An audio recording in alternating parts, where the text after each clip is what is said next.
Hello everyone, and welcome to my Young and the Restless official 24 channel. I hope everyone is having a wonderful day. Before we begin, please hit the subscribe button and give this video a thumbs up. Kane and Phyllis fireworks, wedding drama, LA horror show. Said that while there is wedding drama for one pair, fans should prepare for some terrifying situations in Los Angeles. There will also be fireworks between Phyllis Summers and Kane Ashby. Kane will be hurting from that Newman media hit article. He will be desperate to make things better because he was already having trouble with the twins and Lily Winters. According to YNR teasers for the week of October 13th to 17th, he will approach Phyllis and beg her for assistance in doing something with that AI software that will improve his reputation among his family and the general public.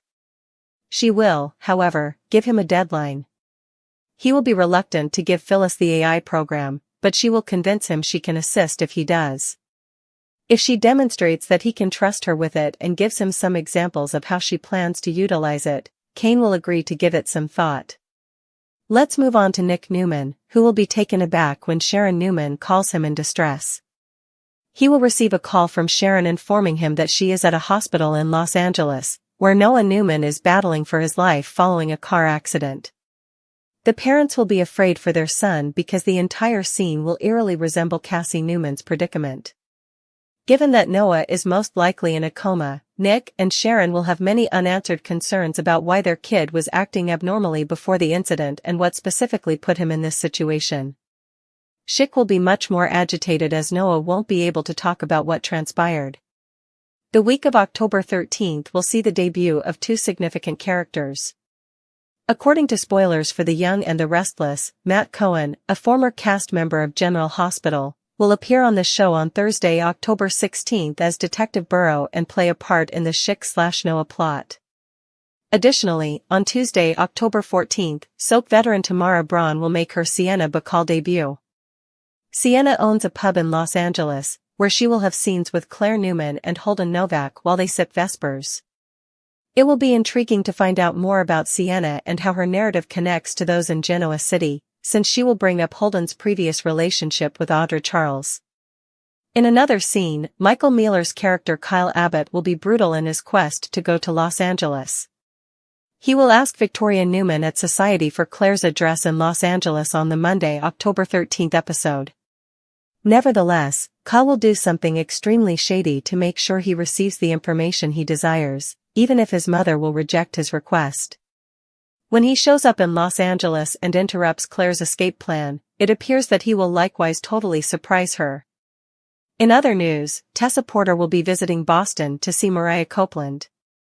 However, after Mariah's business trip and her strange night out with Will Hensley, things have been extremely tense between this great couple. Will it be a positive or negative conclusion to the visit?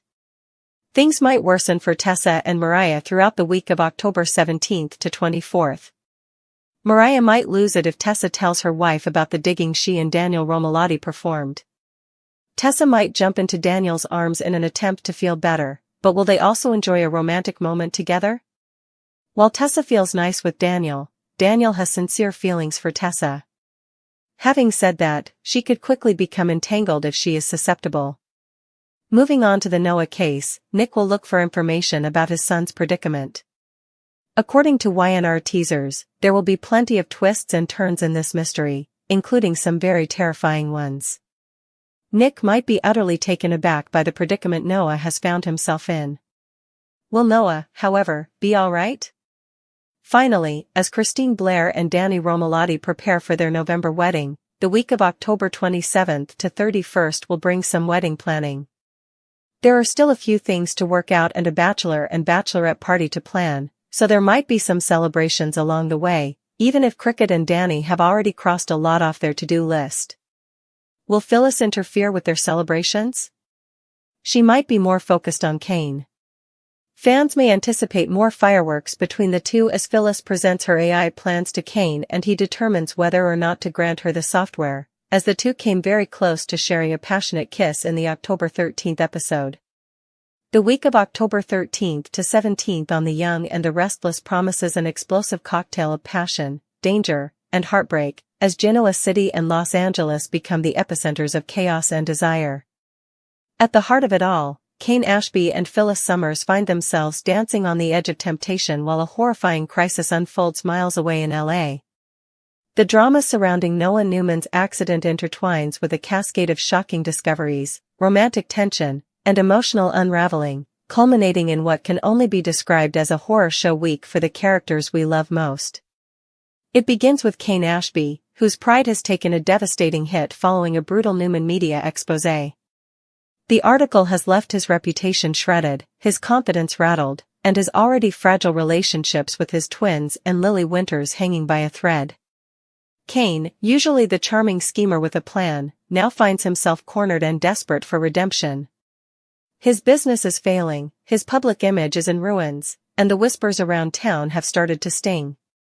So when he turns to Phyllis Summers for help, a woman who's both brilliant and dangerous in equal measure, it's not just out of ambition, but survival. Phyllis, ever the opportunist, sees Kane's crisis as her golden ticket. She's still riding the high of her latest tech venture, and when Kane mentions an AI software that could reframe his public narrative and boost his business, she's instantly intrigued. The gears in her mind turn quickly, not just for Kane's benefit, but for her own ambitions. She knows this software could be revolutionary, but she also recognizes the risk in partnering with someone as emotionally unpredictable as Kane. To protect herself, she gives him a deadline: if he wants her help, he must trust her, and hand over the program. Kane hesitates.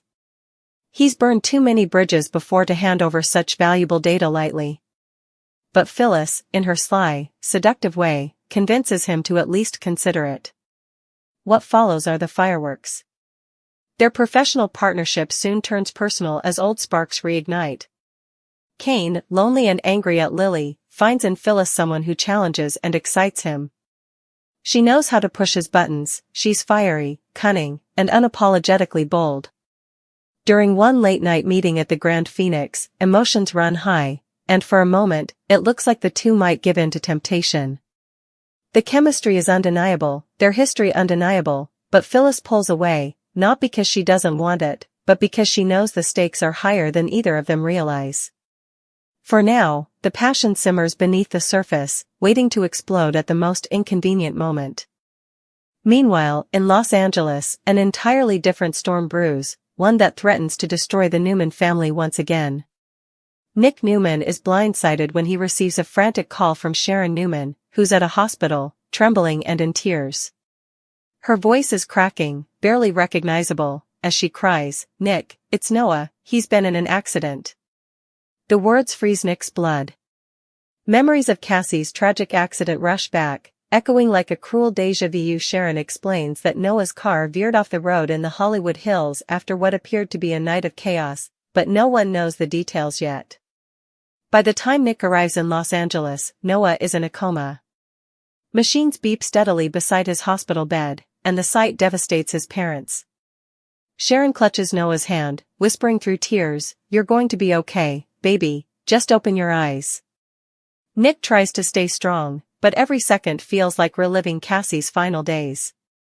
The guilt consumes him. Why didn't he see the signs? Why didn't he know something was wrong with Noah?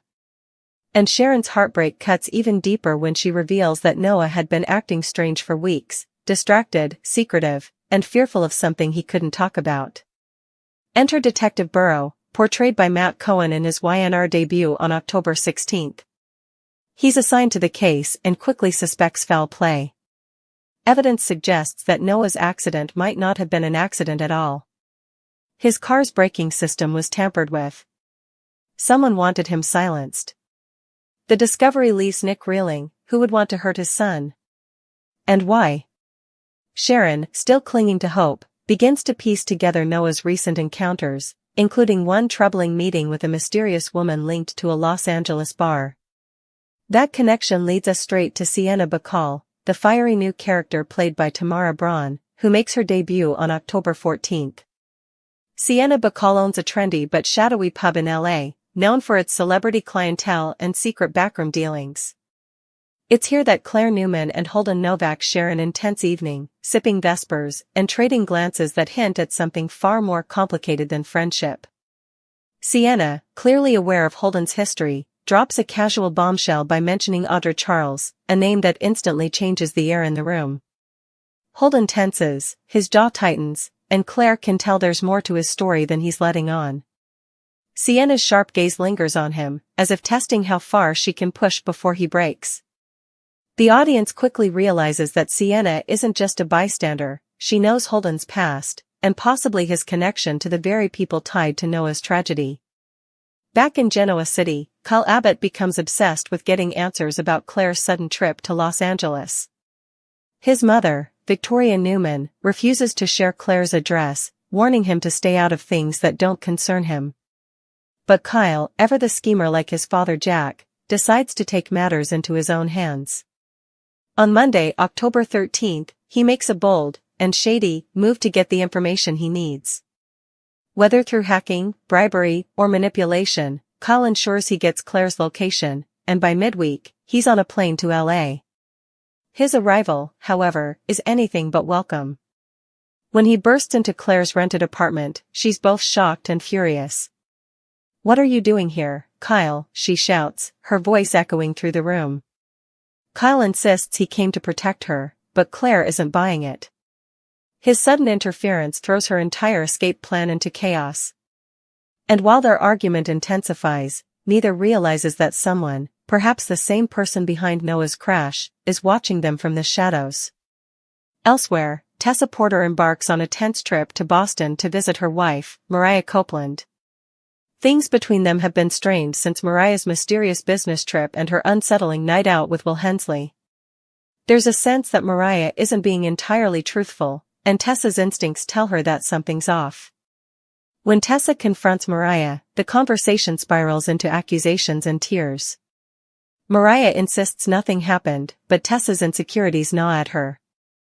To make matters worse, her collaboration with Daniel Romalotti has become a dangerous comfort. Daniel has always been a steady friend, but lately, their bond feels different, charged with unspoken feelings. As emotions boil over, Daniel confides in Tessa about his own frustrations, his love life, his creative slump, his loneliness. And in a moment of vulnerability, Tessa leans on him. One touch leads to another, and for a fleeting second, the boundaries blur. It's unclear whether they cross the line completely, but the guilt is immediate and suffocating. If Mariah ever finds out, it could destroy everything. The storyline teases that by the week of October 17th to 24th, Tessa's decision to open up to Daniel could have catastrophic consequences. Meanwhile, the Noah case deepens. Detective Burrow uncovers surveillance footage showing a dark SUV following Noah's car minutes before the crash. The driver's identity remains a mystery, but the video sends chills down Nick's spine. Could this be connected to Holden, or even someone in Genoa City? Sharon begins to question whether their son got mixed up in something much bigger, possibly linked to Newman Media, Sienna's bar, or Holden's secret past. As she prays for Noah to wake up, strange occurrences at the hospital, flickering lights, missing charts, and an unfamiliar nurse lurking around, hint that someone wants to ensure Noah never regains consciousness. Back home in Genoa City, wedding bells are ringing, or at least, they're supposed to. Christine Blair and Danny Romalotti are preparing for their highly anticipated November wedding, and for a brief moment, the show gives fans a reprieve from the chaos. But in classic YNR fashion, happiness is short-lived. Phyllis Summers, despite her focus on Kane and the AI project, finds herself torn between supporting her ex-husband's new chapter and sabotaging it out of jealousy. She tells herself she's too busy to care, but deep down, she can't stand the thought of Danny moving on without her. Wedding preparations spiral into comedic chaos as Christine and Danny try to finalize details, plan their bachelor and bachelorette parties, and navigate last-minute obstacles. Yet, everyone can feel the tension. Will Phyllis show up uninvited? Or will Kane become her distraction? Either way, the stage is set for another round of emotional fireworks. By the week's end, everything reaches a breaking point. Kane, after sleepless nights of guilt and indecision, finally agrees to give Phyllis partial access to the AI software. The deal is made in secret, over champagne and dangerous smiles, but it's clear neither fully trusts the other. As they toast to new beginnings, the camera lingers on their locked eyes, suggesting that their partnership could ignite into something far more explosive than business. Meanwhile, in Los Angeles, Sharon and Nick stand at Noah's bedside as a faint twitch of his hand offers a glimmer of hope. Sharon gasps, "Nick, he moved." The doctors rush in, confirming what everyone's been praying for. Noah is beginning to wake up. But as his eyes slowly open, the monitors spike, and his lips part to whisper one chilling sentence: "It wasn't an accident." The scene cuts to black. From the fiery chemistry between Kane and Phyllis to the horrifying truths unraveling in Los Angeles, The Young and the Restless is gearing up for one of its most thrilling arcs in months. Every character, from the Newmans to the Abbotts, is walking a tightrope between passion and peril. And as October unfolds, fans should prepare for even more heartbreak, betrayal, and shocking revelations that will ripple through Genoa City and beyond. The heart monitor in the hospital room beeped wildly, echoing through the tense silence as Nick and Sharon froze. Noah's lips trembled, his eyes flickering open, and a single tear slipped down Sharon's cheek. She clutched his hand tighter, her heart pounding so loud she could barely hear herself whisper his name. "Noah," she breathed, her voice trembling, "Sweetheart, you're awake. You're okay, you're safe." But Noah's gaze darted around the sterile hospital room, confusion clouding his expression. "No. Mom. Dad," he gasped, voice hoarse. "It wasn't an accident. Someone tried to kill me." Nick felt his blood run cold. His hands clenched into fists as he leaned closer, voice low but sharp. "What did you say, son? Who did this?" Noah's breathing quickened. He tried to speak, but his throat was dry, his face contorted with pain. The doctor rushed in, urging everyone to step back, and Sharon reluctantly let go of his hand. As the medical team stabilized him, Detective Burrow appeared at the door, his piercing eyes narrowing. "You heard that, didn't you?" he said to Nick quietly. "If he's right, this just turned into an attempted murder investigation." Nick didn't respond, he couldn't. His mind flashed through every possibility. Who would want to hurt Noah? Was this connected to his work at Newman Media? Or maybe something darker, something personal? Sharon, meanwhile, was breaking down in the hallway, tears streaming as she pressed her back against the cold wall. "Not again," she sobbed. "Please, not again. I can't lose another child, Nick. I can't." Nick pulled her into his arms, but even as he whispered reassurances, a haunting realization crept over both of them: history might be repeating itself in the most horrifying way. And back in Genoa City, the ripple effects of this revelation were already being felt. Kane and Phyllis, dangerous trust and temptation. At the Grand Phoenix, Phyllis Summers was sipping her favorite red wine, scrolling through lines of code on her laptop when Kane finally arrived, visibly shaken. He'd just heard about Noah's accident and couldn't shake the feeling that everything was spiraling, not just for him, but for everyone around him. "Rough day?" Phyllis asked coolly, her eyes not leaving the screen. Kane exhaled, dropping his phone on the table. "You could say that. Newman Media is still painting me as the villain of the decade, Lily won't answer my calls, and now there's a Newman kid fighting for his life in a hospital in LA. Feels like the universe is out to get me." Phyllis shut her laptop with a snap. "Don't get dramatic, Ashby. The universe doesn't care, it just tests us. The difference is whether you fold or fight." Her words struck him harder than expected. Phyllis had this rare ability to both infuriate and inspire him. He found himself watching her, the confidence in her posture, the glint of danger in her eyes. "You really think you can fix everything with that software?" he asked. "I don't think, Kane," she replied, leaning forward. "I know. That AI isn't just a program. It's reputation rehab, image control, manipulation made simple. But it only works if you trust me." He hesitated. He wanted to trust her, but Phyllis's reputation for betrayal was legendary. "And if I do give it to you? Then you'll owe me," she said with a sly smile. "And I never let my debts go unpaid." Their eyes locked, tension thick enough to cut with a knife. For a long moment, words failed them. Phyllis's breath quickened, Kane's pulse raced. It was reckless, forbidden, and exactly what both of them craved. He reached out, fingers grazing hers across the table, and the room seemed to hold its breath. "Phyllis. Don't," she whispered, pulling back just enough to break the spell. "Not yet." But as he left, Phyllis couldn't stop herself from smiling. She knew she had him, not just professionally, but emotionally. And that was far more powerful than any piece of code.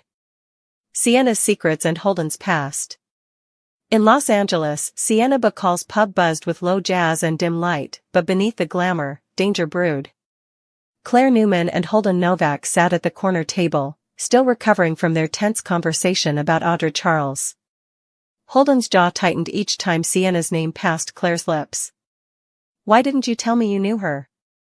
Claire asked softly, staring into her glass. "Because that woman brings nothing but trouble," Holden replied sharply. "Sienna's not someone you want to cross." Before Claire could respond, Sienna approached, her signature smirk firmly in place. "Oh, Holden. Still pretending you've changed," she teased. "Or does Claire here know the real you?"